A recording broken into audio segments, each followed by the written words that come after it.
दोस्तों, मैं हूं संदीप और आप देख रहे हैं रेल ज्ञान को। दोस्तों फ़िलहाल हम हैं अभी जोधपुर पे और यहाँ से हमारी एक और जर्नी शुरू होती है रंगीले राजस्थान में। और आज हम जर्नी करने वाले हैं जोधपुर से जयपुर के बीच में और ये ट्रेन है जोधपुर जयपुर इंटरसिटी। और बात करें सफ़र की तो हमारा जो सफ़र है वो करीब 310 किलोमीटर का होने वाला है और ये जर्नी कवर करने में हमारी ट्रेन जो है वो करीब 5 घंटे 10 मिनट का वक्त लेगी। तो चलिए फ़िलहाल अंदर चलते हैं और अपनी जर्नी की शुरुआत करते हैं और देखते हैं कि आज इस जर्नी में हमें क्या क्या नई नई चीज़ देखने को मिलने वाली है। आइए देखते हैं अंदर।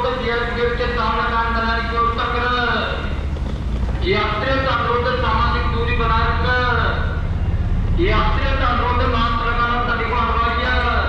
और गर्मी का आलम ये है कि आप साफ साफ देख सकते हैं चेहरे पे। अब मतलब मैं चाहूँ तो हाथ से भी ऐसे नहीं छू सकता है इसको, तो फिर भी मतलब आप देख सकते हैं कि जोधपुर की गर्मी कितनी ज़्यादा है यहाँ पे। सुबह यहाँ पे काफ़ी मौसम अच्छा था लेकिन हमने ये एक्सपेक्ट नहीं किया था कि इतनी गर्मी हो जाएगी यहाँ पे।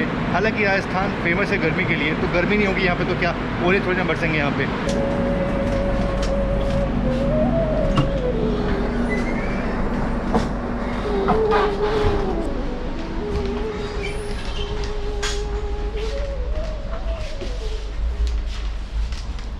दोस्तों ये है हमारा कंपार्टमेंट, इसमें आज हम यात्रा करने वाले हैं। और थर्ड एसी में ट्रैवल करने का एक ही कारण था कि सबसे जो हाई क्लास था वो यही था। और सबसे बड़ी बात ये है कि इस क्लास में आराम से सो के जा सकते हो। चेयर कार का भी ऑप्शन था, सेकंड सीटिंग का भी ऑप्शन था, पर वो जो ऑप्शन है उसमें काफ़ी भीड़ होती है, लोग ज़्यादा उसमें आते हैं, इसलिए ये हमने चूज़ किया। आप देख सकते हैं कितना खाली है कोच, तो सेफ्टी भी बनी रहेगी और जर्नी भी काफ़ी कंफर्टेबल रहेगी, इसलिए हमने ये थर्ड एसी जो है वो चूज़ किया आज की जर्नी में। दोस्तों सामने आप देख सकते हैं, दरवाज़ा खोल लीजिए पहले तब दिखेगा। तो ये सामने आप देख सकते हैं ये है हाई कैपेसिटी पार्सल वैन और वो भी LHB कोचेज़ वाले। ये बहुत नए नए बनाए गए हैं ताकि जो जगह है, एक्स्ट्रा स्पेस जो है वो मिल पाए और साथ ही साथ एक पूरे डेडिकेटेड रेक हो जिससे पार्सल जो हो पूरा इधर से उधर जो रेलवे है वो ट्रांसफ़र कर पाए।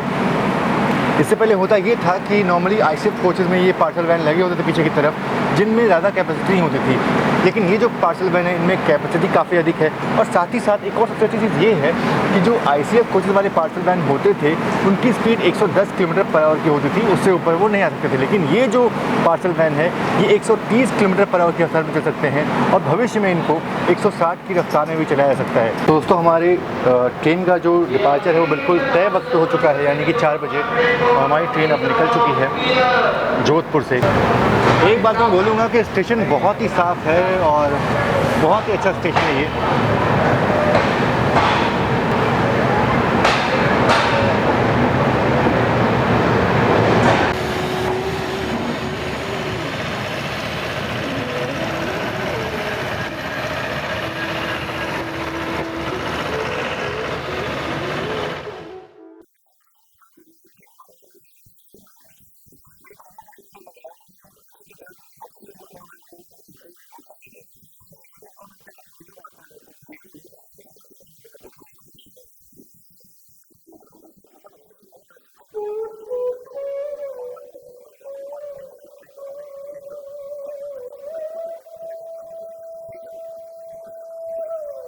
तो मैं बहुत देर से ट्राई कर रहा हूँ कि आपको पीछे स्टीयरिंग मिरर के पुश-पुल लोकोमोटिव को दिखा सकूँ, लेकिन ऐसा कोई कर्व नहीं आ रहा जहाँ पे मैं आपको दिखा सकूँ कि पीछे जो है वो पुश-पुल लोकोमोटिव लगा हुआ है। लेकिन कोशिश जारी है, जैसे ही कोई कर्व आता है मैं ज़रूर से आपको दिखाऊँगा उस लोकोमोटिव को। फ़िलहाल ये छोटा सा एक स्टेशन है गोटन, जिसको अभी हम पीछे छोड़ रहे हैं और सिंगल लाइन है तो हो सकता है कि क्रॉसिंग्स मिल जाए, लेकिन इस रूट पे भी उतनी ट्रेनें चल नहीं रही हैं, जिस कारण से जो क्रॉसिंग्स है उसका होना बहुत ज़्यादा मुश्किल है अभी।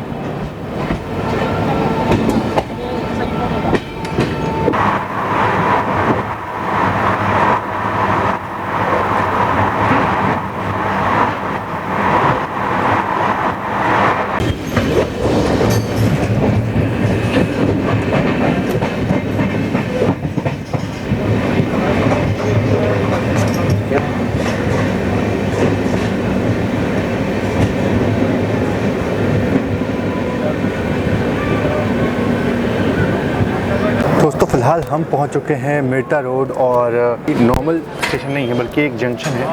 और नॉर्मल डेज़ में यहाँ करीब 75 से 100 ट्रेनें जो हैं वो आकर के रुकती हैं, जाती हैं। और यहाँ की जो पकौड़ियाँ हैं ना बहुत फेमस है, मैंने आपको दिखाया हुआ एक वीडियो में। दोस्तों यहाँ से जो हमारी ट्रेन है वो बिल्कुल सीधे जाएगी, यानी कि मकराना उसके बाद फुलेरा होते हुए जयपुर पहुँच जाएंगे हम। तो इनके बीच के जो इम्पोर्टेंट स्टेशन है वो अभी हम कवर करेंगे।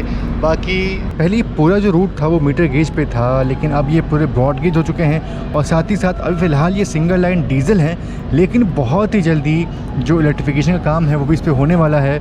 और इस पर अब धीरे धीरे जो इलेक्ट्रिक ट्रेन्स हैं वो भी चलना शुरू हो जाएंगी।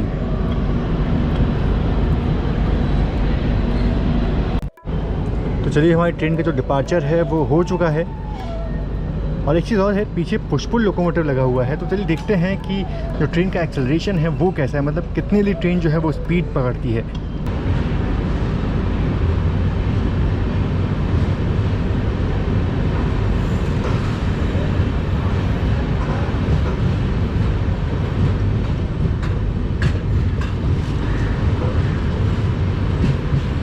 रेल बस का प्लेटफॉर्म यहाँ दिया हुआ है, मेरे ख्याल से डीएमयू के लिए होगा ये।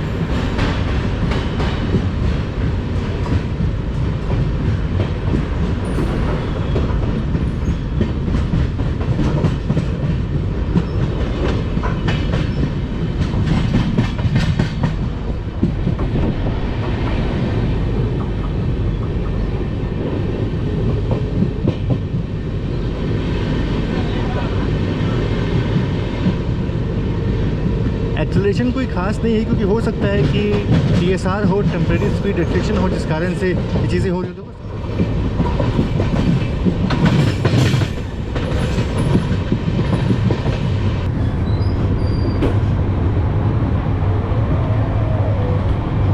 दोस्तों, हमको अच्छे से याद है कि जब हम जोधपुर में थे तो हमारे ट्रेन के साथ साथ ये भी हमसे पहले निकल गया था ये ऑयल टैंकर, और इसमें WDG4G लगा हुआ था।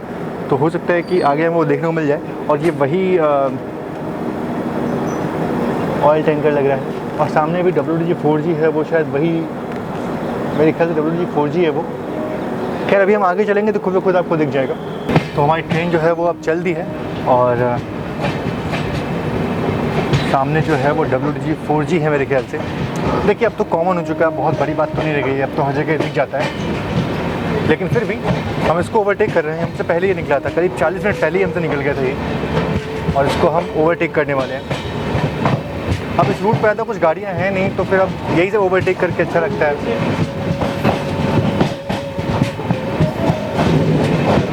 तो आइए देखते हैं इसका ओवरटेक यार।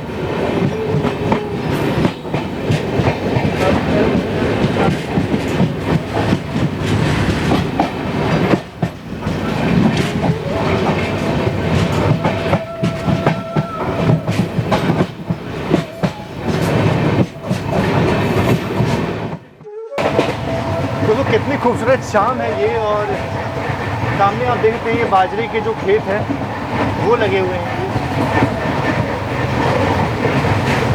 और हमारी ट्रेन की रफ्तार आपने देखी ली, करीब 105 से 107 किलोमीटर पर आवर की स्पीड में हमारी जो ट्रेन है वो फिलहाल चल रही है अभी। ये जर्नी सच्चे बहुत शानदार थी, बहुत अच्छा लगा मुझे। और अभी जर्नी बाकी है, ख़त्म नहीं हुई है।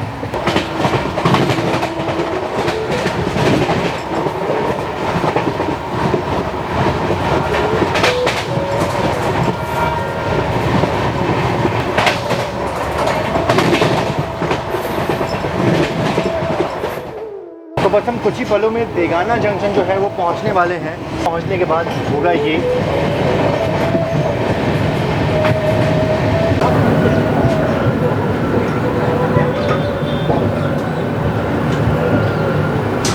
दोस्तों देगाना को देगाना जंक्शन इसलिए बोलते हैं क्योंकि यहाँ से एक लाइन जाती है रतनगढ़ की तरफ, और इसीलिए इसको हम जंक्शन बोलते हैं। और फिर बाद में वो रतनगढ़ वाली लाइन जो है दिल्ली तक निकल जाती है। वही रूट की मैं बात कर रहा हूँ जिस रूट से हमारी जो दिल्ली सराय रोहिल्ला जोधपुर जो एक्सप्रेस आती है वो इसी रूट से होकर के आती है। दोस्तों आप लोग देख सकते हैं कि कितना शांत और कितना बेहतरीन स्टेशन है, कितनी अच्छी शाम हो रखी है यहाँ पे, और सब कुछ कितना शांत दिखाई दे रहा है। तो मेरा मन हो रहा है कि मैं जाकर के उस बेंच पे बैठ जाऊँ और ऐसे ट्रेन को निहारता रहूँ वहाँ बैठ कर के। बहुत अच्छा लग रहा है यहाँ पे। अब आप लोग मुझे कमेंट बॉक्स में बताओ कि आप लोग मतलब कि जब जर्नी करते हो तो आप लोगों को जर्नी के दौरान सबसे अच्छी चीज़ क्या लगती है, चाहे वो भले ही वो रात का समय होता है, वो शाम का वक्त होता है, सुबह का वक्त होता है, आपको किस वक्त जर्नी करने में सबसे अच्छा लगता है आप वो मुझे बताओ। और क्या आपने कभी ऐसा किया है कि आप किसी स्टेशन पे बहुत देर तक बैठे हो, मतलब शाम को आप बैठ करके ट्रेन को निहारते जा रहे हो, मतलब रिकॉर्ड कुछ नहीं कर रहे हो, बस ऐसे ही बस देख रहे हो ट्रेन को, तो वो आपको कैसा लगता है, मतलब आप कभी आपने वो सब चीज़ें एक्सपीरियंस की है या फिर करना चाहते हैं तो ज़रूर से आप मुझे बताइएगा। और चलिए, हमारी ट्रेन का शंखनाद हो चुका है और देवना जंक्शन से हम निकल चुके हैं। तो चलिए, इसके बाद से मकराना जो है वो मेन स्टेशन है, फिर उसके बाद से फुलेरा है, और फुलेरा के बाद जो है फिर हम जयपुर पहुंच जाएंगे। तो ये कुछ मेन स्टेशन बचे हैं, लेकिन बीच में कुछ छोटे स्टेशन भी है जहाँ ये ट्रेन रुकेगी। अब देखना ये है कि वहाँ का वातावरण कैसा होता है, और शाम तो अब ढल जाएगी, लेकिन फिर भी देखते हैं कि वो स्टेशन, मतलब मन में एक ऐसी गुंठा आ रही है कि मैं ऐसे स्टेशन देखना चाहता हूँ जहाँ पे बहुत सारे लाइट्स ना हो, बहुत ज़्यादा लोग ना हो, सिंपल सा स्टेशन हो, पेड़ हो, तो मैं वो चाहता हूँ देखना। तो देखता हूँ कि अभी इस रूट पे वो स्टेशन ऐसे मिलने वाले कि नहीं मिलने वाले हैं। बाकी उम्मीद तो है, क्योंकि ये जो जंक्शन था वो काफ़ी अच्छा स्टेशन है, यहाँ पे बहुत सारी ट्रेन आके रुकती हैं, लेकिन फिर भी बहुत खाली स्टेशन था। तो हो सकता है कि आगे कुछ ऐसे स्टेशन देखने को मिल जाए जो बिल्कुल खाली हों।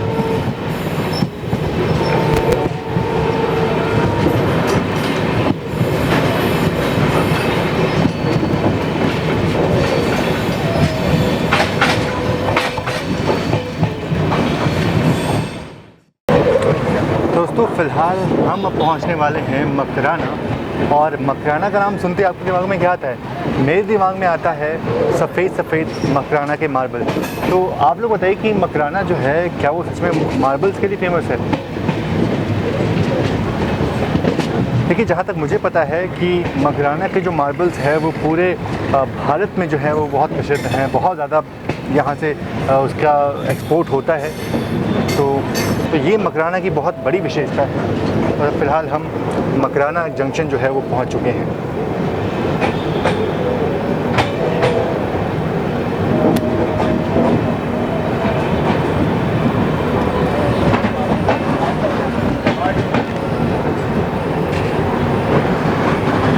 सच में कितना अच्छा स्टेशन है ये, मतलब एकदम बिल्कुल पेड़, और पता नहीं कितना भीड़ क्यों है, ऐसा लग रहा है कि कोई मार्केट है ये, उसी के बीच में स्टेशन आ गया ये।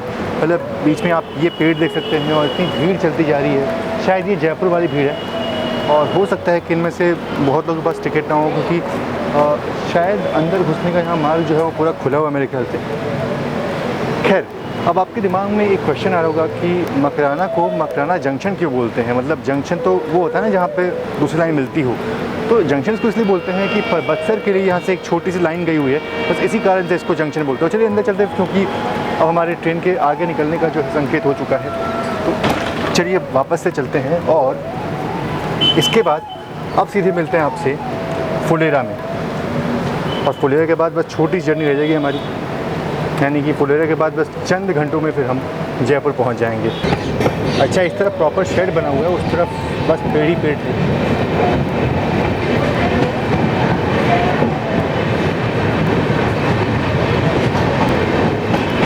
बस 7 बजने वाले हैं।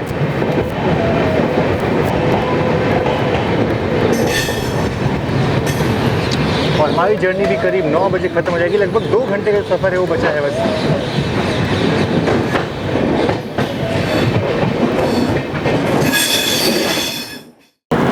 दोस्तों, अभी आप जो घड़ी देख रहे हैं वहाँ पे जो टाइम आप देख सकते हैं, टाइम हो रहा है करीब 7:54, और हम जो है वो पहुँच चुके हैं फुलेरा जंक्शन पे।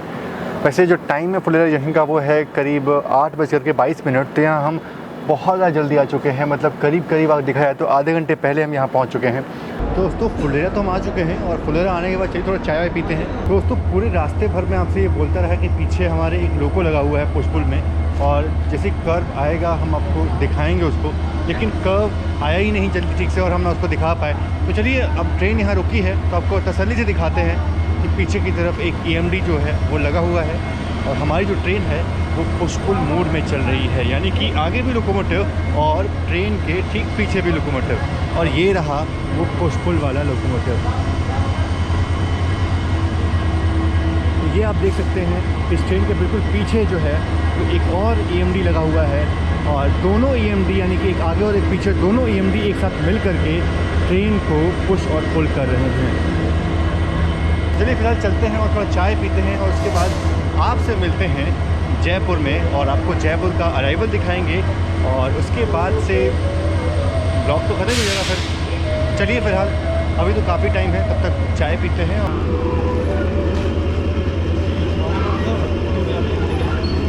होना चाहिए। धन्यवाद। एक मिनट यहाँ रखता हूँ मैं। चाय तो अच्छी है, चाय पी के तो मज़ा आ गया। गरम गरम बनाई है इसलिए और ज़्यादा मज़ा आया। दूध की कंगाली देख करके ज़्यादा अच्छा लगता है। बस मेन स्टेशन पे ही तो सब कुछ मिल रहा है, बाकी और तो कहीं कुछ नहीं मिल रहा। अब इसके बाद कितना वक्त लगेगा पहुंचने में? भी मेरे ख्याल से 1 घंटे पहुंच जाएंगे, और बिफोर टाइम फिर से पहुंचने को लगेगा। लगता है 9 बजे पहले ही पहुंच जाएंगे। नहीं 9 बजे का टाइम है, 9:15 का टाइम है। 9:15 9:15 ऐसे ही पहुँचे, क्योंकि 8:30 यहाँ डिपार्चर किया है। दोस्तों बिल्कुल अपने तय वक्त यानी कि 8:25 पे हमारी जो ट्रेन है वो फुलेरा जंक्शन से निकल चुकी है। और एक चीज़ हो सकती है वो ये कि यहाँ से डबल लाइन गई हुई है, तो जो क्रॉसिंग्स है ट्रेन्स की वो हमें यहाँ देखने को मिल सकती है। वैसे ट्रेन्स की संख्या बहुत कम है, तो चुनिंदा ट्रेन ही होंगी, लेकिन सबसे पहला नाम आता है आश्रम एक्सप्रेस का, जो फ़िलहाल अभी जयपुर में आ चुकी है। और उसकी जो क्रॉसिंग है हमें हो सकती है बीच में कहीं। और इधर आप देख सकते हैं जो डबल स्टैक कंटेनर्स है वो यहाँ पे हैं, और इस रूट पे कॉमन है। इस रूट पे आपको बहुत सारे डबल स्टैक कंटेनर वाले जो ट्रेन है वो देखने को मिलेगी। और सब कुछ ठीक रहा तो हाई रेस पेंटो वाले भी आपको ट्रेन देखने को मिल सकती हैं, लेकिन अब वो डिपेंड करता है कि इलेक्ट्रिक ट्रेन्स आ रही है कि नहीं आ रही हैं। ये भी है।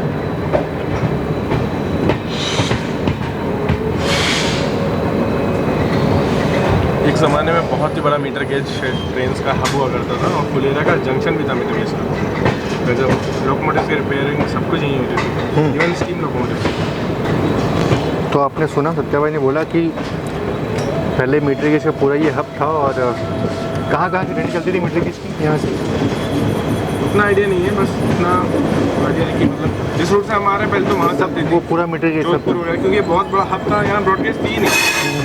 तो जहाँ की भी ट्रेनें थी ना, सब समझ लो कि जैसे आश्रम हो गई अपनी, अहमदाबाद तक पूरा मीटर गेज ही था। दिल्ली सराय रोहिला से अहमदाबाद, जयपुर, अजमेर, चुरू, सब कुछ, वो बहुत सारे ट्रेन। इवन आपका मावली मारवाड़ भी यहाँ से पास में ही है ना। और आपने सुना था कि मारवाड़ में फुलेरा शर्ट का लोकोमोटिव देखा होगा पहले। अभी तो साबरमती के भी दिख जाते हैं, SBI के भी, और फुलेरा के भी ज़्यादातर वहाँ पे वही है, मावली शहर। तो मीटर गेज का इतिहास इस पर्टिकुलर स्टेशन से बहुत पुराना रहा है, और सच में बहुत बड़ा हब हुआ करता होगा, सब देख करके लगता है पूरा। माफ़ी चाहूँगा इंटरप्ट करने के लिए, लेकिन जयपुर का जो रूट है उसमें आपने देखा होगा कि अभी रेवाड़ी में बनाया गया ना स्टीम लोको शेड, वहाँ जयपुर के ही इंजन देखे होंगे आपने, स्टीम लोकोमोटिव्स खूब सारे हैं, वो इसी रूट में चला करते थे। मीटर गेज का रूट था, इसी रूट में चलते थे स्टीम इंजन। बहुत सारे इंटरनेट में वीडियोस पड़े हुए हैं जयपुर से स्टीम लोकोमोटिव के साथ डिपार्चर की। मस्त हिस्ट्री इस रूट की। अब वो वक्त तो चला गया। वैसे अभी लास्ट मेरे ख्याल से 2006-07 के बाद सब पटरियाँ उखड़ना शुरू हुई थी ना, बंद होना शुरू हुई थी। सही, इसी बहाने रफ्तार मिली, और अब डबल स्टैक रफ्तार तो मिली है, पर कहीं ना कहीं ऐसा लगता है कि हेरिटेज के नाम पे कुछ तो छोड़ना चाहिए, कुछ तो रखना चाहिए, ताकि हमारी आने वाली जनरेशन भी मीटर गेज को देख सके। डबल स्टैक वगैरह भी मिले हैं ना, नई चीज़ें कुछ, पर है कुछ नई चीज़ें मिलती हैं तो पुरानी चीज़ें अपने आप ही निकल जाती हैं, छूट जाती हैं। खैर क्रॉसिंग हो सकती है आश्रम एक्सप्रेस के साथ, लेकिन अभी नहीं हो, फिलहाल अभी थोड़ा टाइम रहेगा, लेकिन डबल स्टैक के साथ हमारी क्रॉसिंग तो ज़रूर से होगी। और शायद सामने कोई ट्रेन आ रही है, मेरे ख्याल से वो WDG 4G है, लाइट देख करके लग रहा है।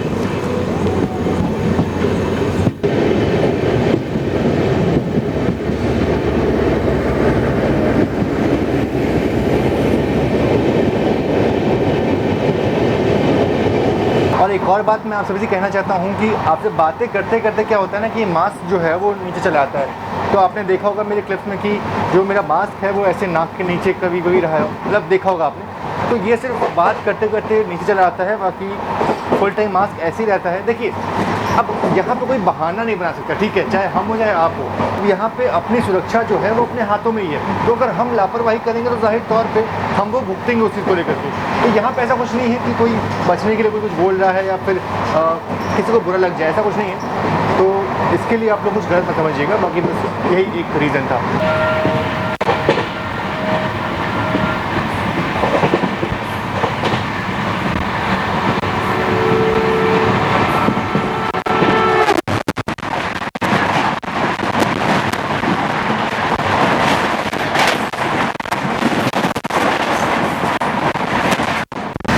बस कुछ ही मिनटों में हम जयपुर पहुंचने वाले हैं, तो फटाफट चलिए अंदर चलते हैं और अपने सामान की जो पैकिंग है वो कर लेते हैं, और आपको एक अच्छा सा अराइवल दिखाते हैं जयपुर का, और उसके साथ ही साथ ब्लॉग का एंडिंग भी हम वही करेंगे। तो चलिए सीधे आपसे मिलते हैं जयपुर में।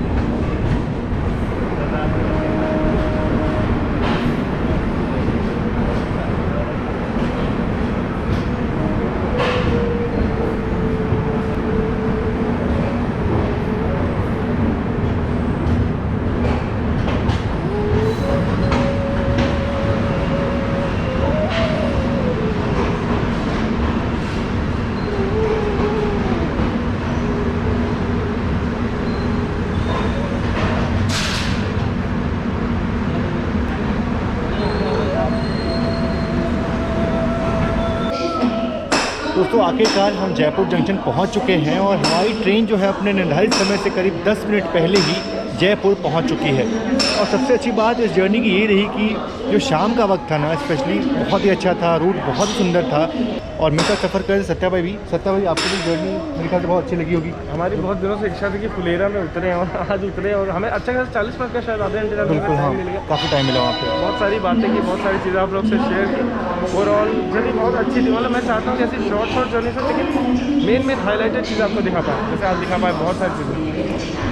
तो चलिए कोशिश करेंगे कि आगे और भी ऐसी छोटी मोटी जर्नी जो है जो आप नहीं देखे हैं, जिनको देख करके आपको सच में सुकून मिले, ऐसा इंडिया देखने को मिले जो सच में अनएक्सप्लोर्ड है। हम लोग कोशिश करेंगे कुछ ऐसे ही जर्नीज़ आप सभी के सामने लेकर के आएँ। फिलहाल आप सभी का बहुत बहुत धन्यवाद इस वीडियो को देखने के लिए, और ऐसे ही अपने प्यार जो है बढ़ाते रहिए। और अगर आप नए चैनल पे, जो सब्सक्राइब जरूर से करिए, क्योंकि ऐसे जो कंटेंट है वो आपको और आगे मिलने वाले हैं। और अगर आप मुझे इंस्टाग्राम फॉलो नहीं करते हैं तो आप वहाँ मुझे फॉलो ज़रूर से कर लीजिए। रेल ज्ञान कोश आप यहाँ ID दे सकते हैं, क्योंकि वहाँ पर अपनी जर्नी की आने वाली सारी जो अपडेट्स होती हैं वो पहले ही वहाँ पोस्ट कर देता हूँ। तो खैर, थैंक यू इस वीडियो को देखने के लिए। आप सभी का बहुत बहुत धन्यवाद। जय Hind and God bless you all.